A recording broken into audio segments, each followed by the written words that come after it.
Hi, I'm Matt Betz. This is Booker. We're with Don Wright, and you're on the road with Booker and Betz.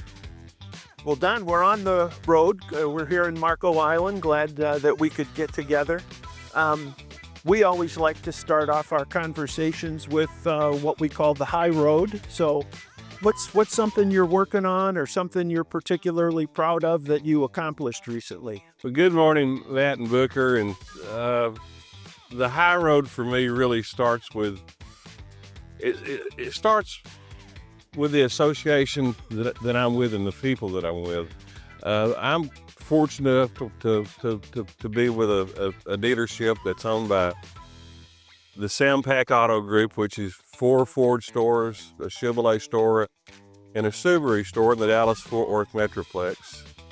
I'm proud to say that we're the only Ford store in the nation that has won the Triple Crown Award for 23 years in a row, which is it's a huge accomplishment. So what is the Triple Crown? The Triple Crown is a customer satisfaction, pretty much. Oh, okay. It involves customer satisfaction, service. It involves the full scope of the dealership and accolades from the customers and customer satisfaction. It involves the President's Award, which is really the top award. But fortunate enough to been with the Sampac Auto Group for the past 15 years. My career actually started selling Pontiacs in 1979. And there's probably people out there that don't know what a Pontiac is. You've been doing this as long as I have. I'm dating myself. We're really proud we're proud of our relationships. That's what makes it all work for us. We've got relationships we've created and had for many years with a lot of the major leasing companies, Enterprise, AR, all the major leasing companies.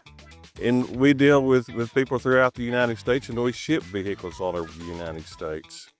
With being part of 4 major players in the Ford market in Texas, we have the ability to have the inventory also for, to fit customers' needs in a pinch, especially when they're needing to buy something that's out of stock immediately.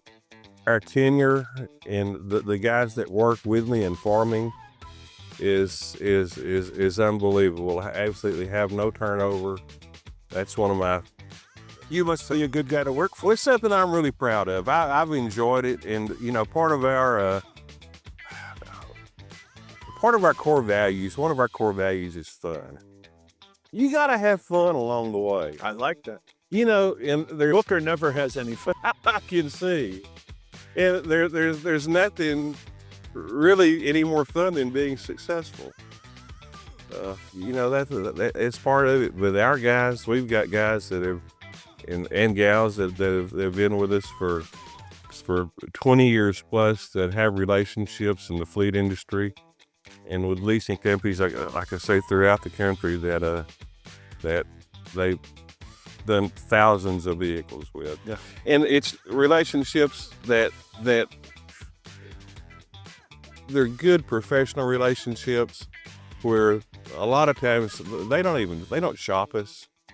They don't call a lot of other dealers. They just pick up the phone and call me or my guys and say, hey, here's what we need to do, and can you get it handled? And it sounds like they can trust you to do the right thing. I think that's the ethics part of it, especially in our industry, has been a big part of it. Now, again, that's why we're part of the Triple Crown Awards program.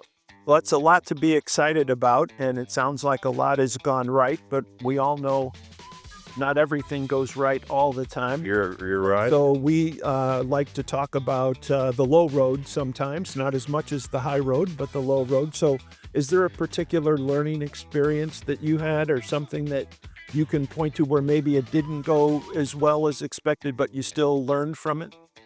Yeah, there is a huge learning experience that I've had, and it all has been in the last 4 or 5 years, and that's going from COVID, and we were going straight from COVID into a chip shortage. And the learning experience that I've had from that is, didn't really see it coming. And when you don't see it coming, you're not really prepared for it. There were a lot of things that I look back on now that I wished I would have done in the early stages of COVID and in the early stages of the chip shortage to be more prepared to help our customers. It's hard to beat yourself up too much about that, though, because nobody saw this coming. No, know that anybody got it all right when it came to COVID. You're right. You didn't really see it coming, but I look back at some of the opportunities that I had to go and make acquisitions from some large fleet holders where I could acquire nearly new pre-owned vehicles, and I passed on it, thinking, well, this is gonna fly over right quick, and we're gonna be back to normal. And we all know that didn't happen. Yep. But being prepared next time is.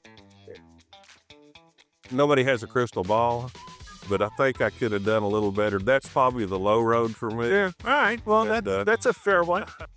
Well, what about the road less traveled? So that would be anything about you that folks in the fleet industry or watching this might not know. What's something that you can share with us that might be a little unexpected? One of the things that I've been involved with all my life, and as you can probably tell by my accent, people in Texas say that even my Texan fellows say I have an accent, but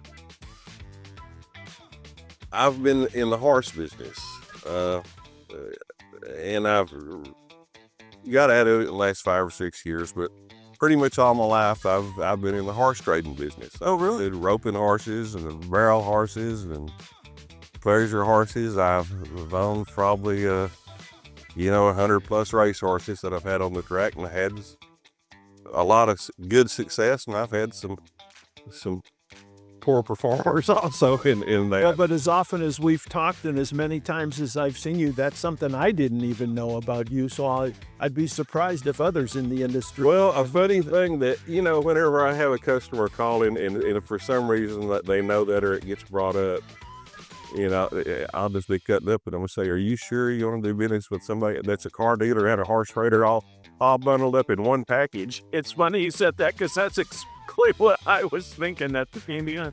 Well, Don, thanks for joining us. We appreciate it. It was a pleasure chatting with you. All right. Well, thanks for having me. You and Booker both. I appreciate it. Good to see you.